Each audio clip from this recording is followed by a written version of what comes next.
All right, guys. First up, we have Warhammer Darktide. We've played the beta. We've played many hours of the actual game, and we have a special guest to talk about with us. It is Travis Stramer. So we put many hours in this game, and I have to say that it is by far the best horde game ever created. That is my opinion. Damn. It's fair. No matter what difficulty you put this game on, and no matter how far you get and level up and get new items, get stronger gear, you are gonna get effed in the A Every time. every time. There's no way about it. You have to work together as a team. You need to stay together. You need to stay in coherency because there's abilities for each class that help your team survive longer and give you buffs.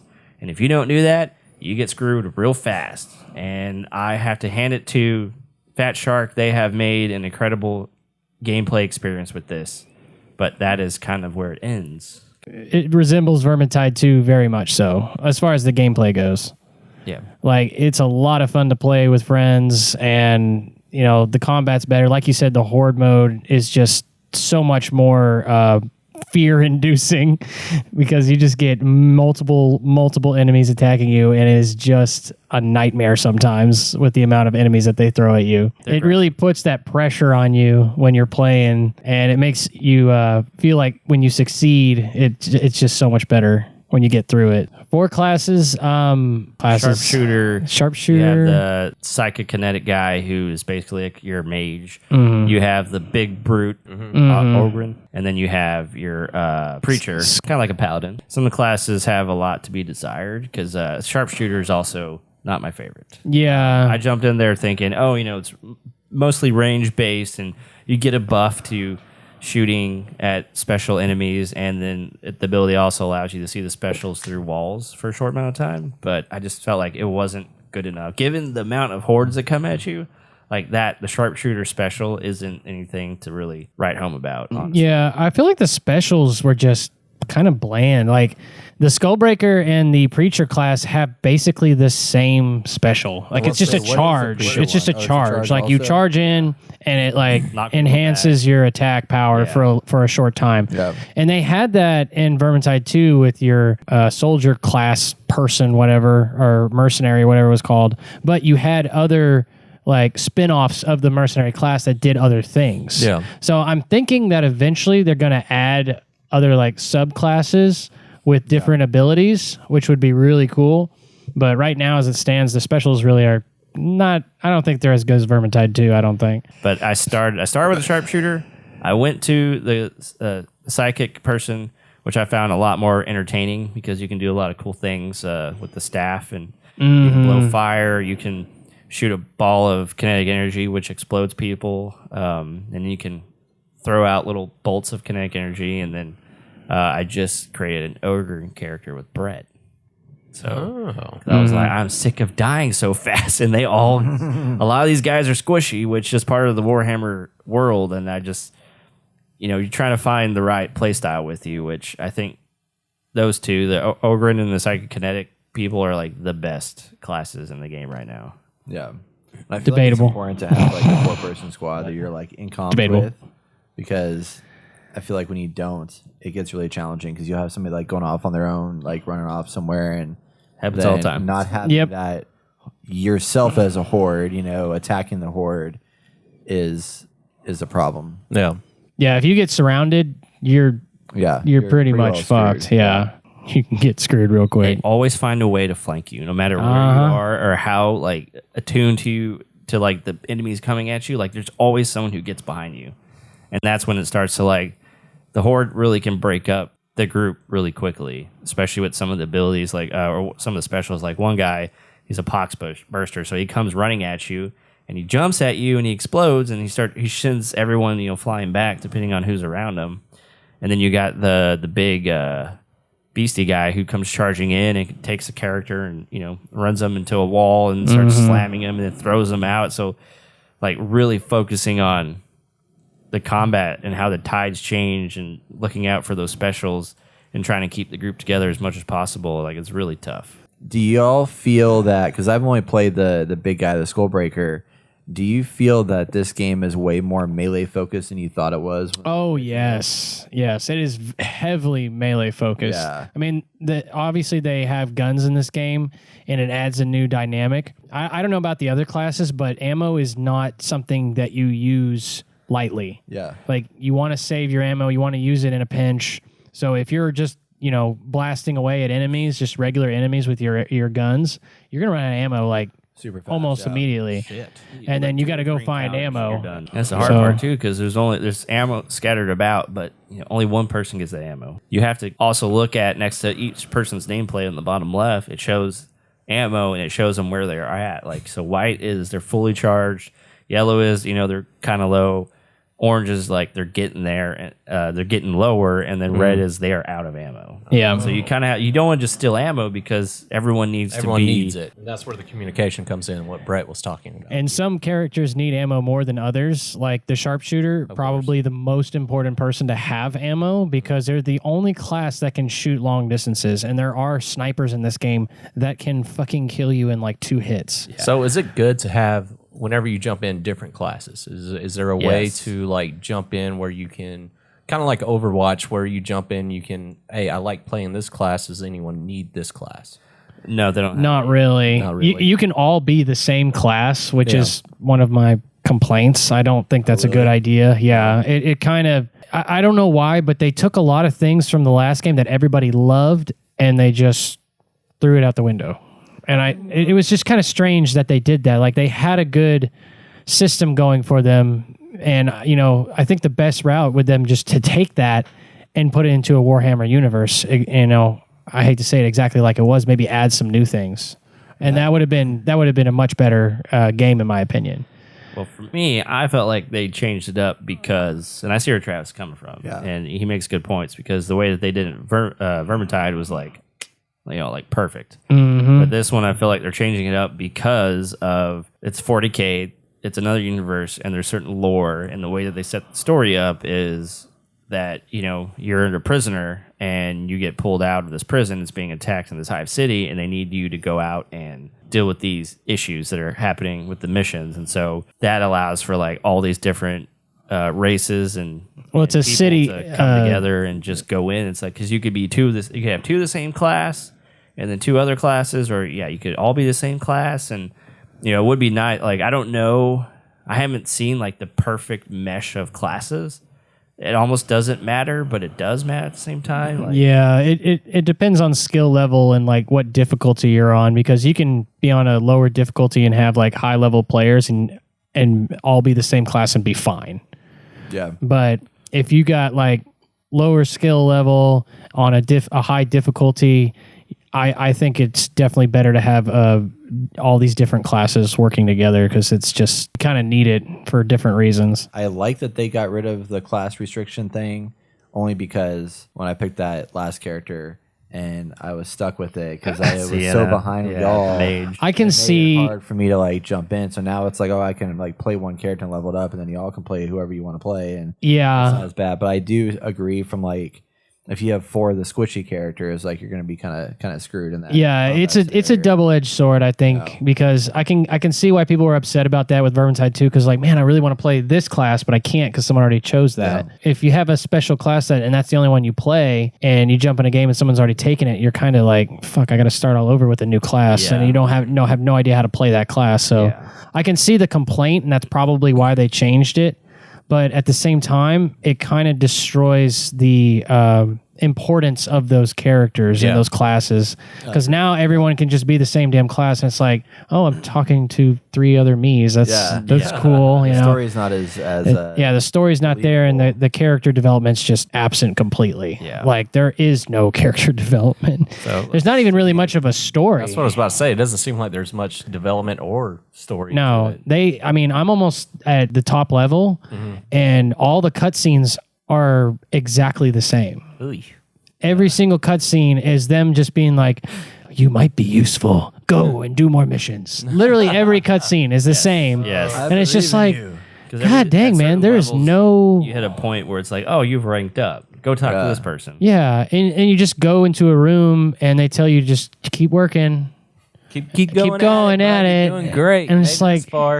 It's just kind of weird that it seems bland. Like the last game with Vermintide, each character was very well written, and they had good dialogue, and you felt like connected with the characters. They had conversations during the game, and you're like, oh, okay, I can get into this. But with this, it's like they talk, and you're just like, shut the fuck up. I don't want to talk to you. Like I don't want to hear what you have to say. Like their dialogue's just not that good, and there's just no connection with the characters. I never paid attention to the dialogue in Vermintide 2. Really? I didn't realize there was a story in that game. Really, I was. Like, are you kidding me? I mean, it was there, but it wasn't ever interesting to me. Well, to me, that's the issue with like multiplayer games. Anyways, we had this conversation about Breakpoint. I mean, you're so immersed in talking with each other and like going through the missions. You're not even really focused in on the story. Unless you were like playing solo through those things, it was hard to. But there was more of a story with like the environments you went through. It was like one of the things I hate about this is me and Austin were joking. This is like Marvel's Avengers Darktide because it's got the same kind of mindset where like you start up and you load up in this like chopper, or like I guess you're in a train or whatever, and you're like loading in. But in order to pick missions, it's like you do the war table thing. Like, pick a bunch of random missions, and there's no cohesion to like or progression in those. No, there's no progression at all with that. It's like that's where they took a step back. You know, doing a quick play in Vermintide was like, okay, we're doing the same mission again. We've done like 100 times, but at least when you play the campaign in Vermintide, you're like, okay, something new. Each chapter has its own kind of arc, which is leading to like the big end mission, which is really awesome. You fight a big bad boss and do all these cool things, and you see different sceneries, and it's just like there was like a progression in the story with the levels. Here, it's just like play the same level, play the same level. They don't have that arc. 'Cause I know there's like 5 different zones, and in each zone there's several levels,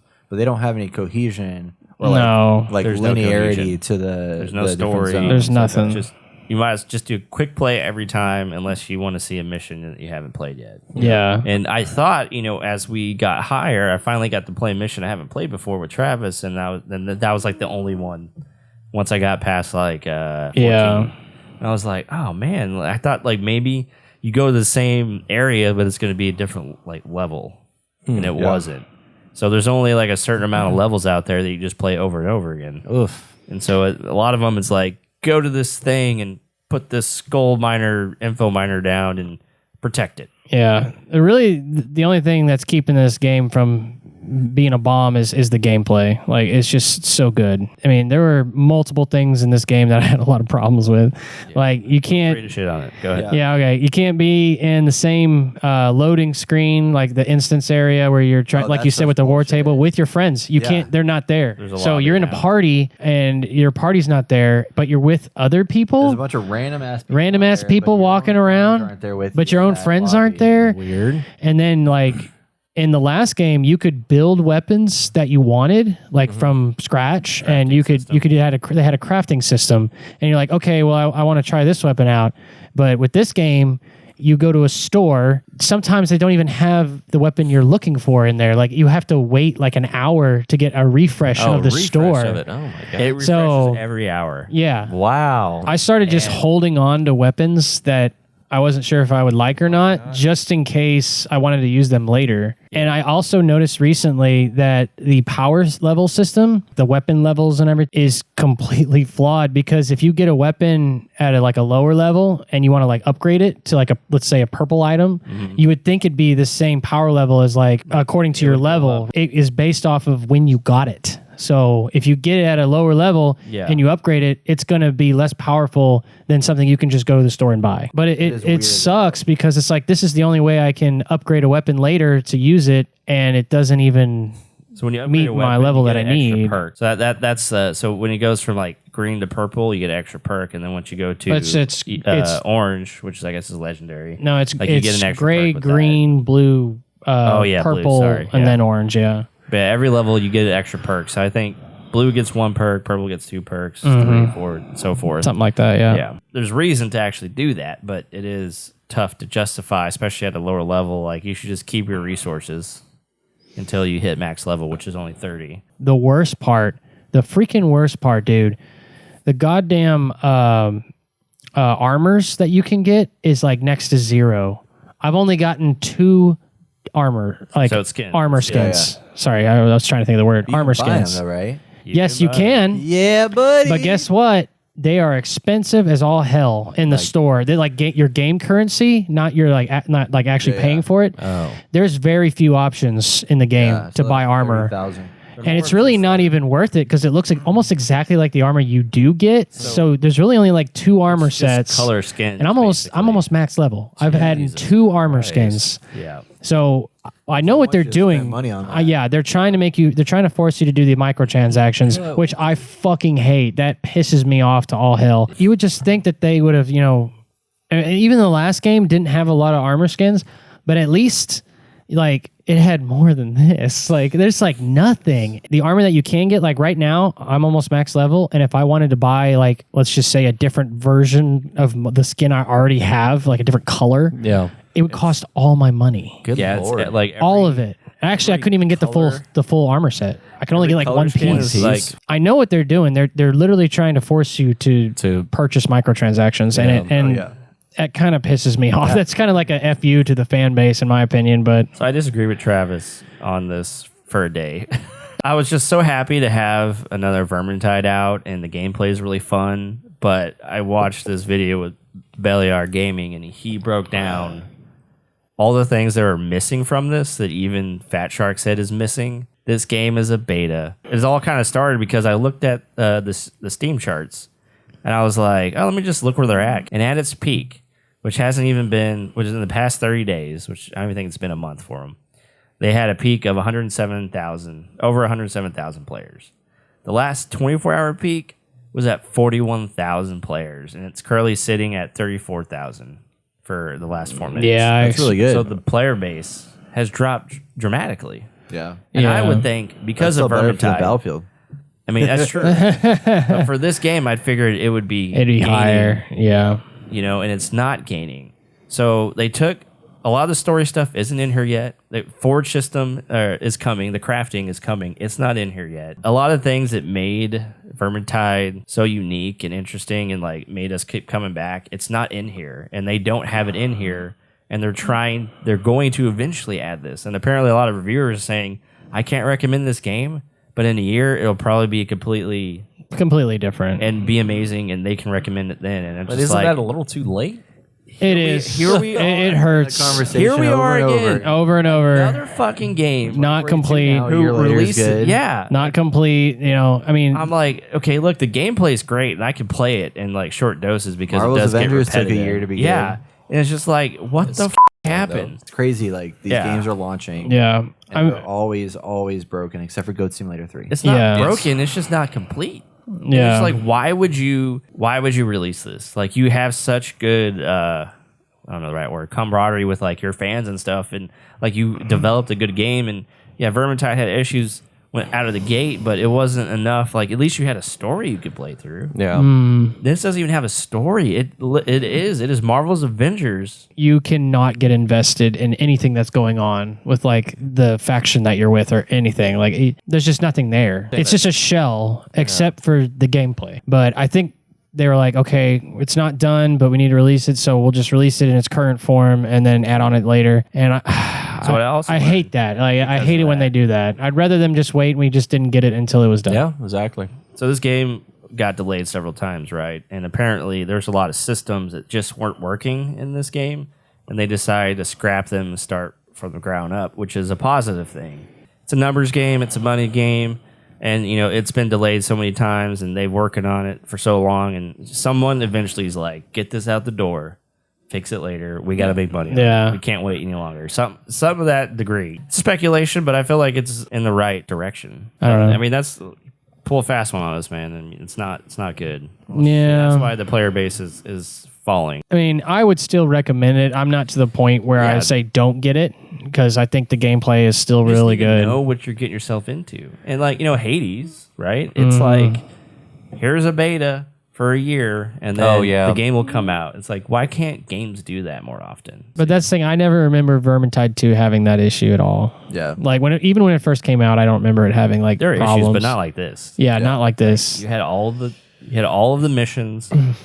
There were issues, but you could play the whole game. It's a shame. It really is. So Warhammer Vermintide. So Austin, this you is recommend nice. it? Yeah, I mean, I recommend it with a caveat. Just you gotta know what you're getting yourself into. You know, it's not a complete game, and there's more to come. So maybe you want to wait for that. But gameplay's fun. It's a hard cap at level at 30, so I don't know where you go from there. Yeah. I mean, I feel like once you get to that point, it's like, all right, I'm gonna stop. Well, tune in a year from now when we say Darktide 2 is the best game ever. It's ready to play. It's ready to play. That should be your new segments. I know, right? Guess what? It's ready to play. That's our review on Vermintide Darktide. If y'all like it, let us know in the comments. If you hate it, let us know in the comments. If you think these guys are crazy, let us know in the comments.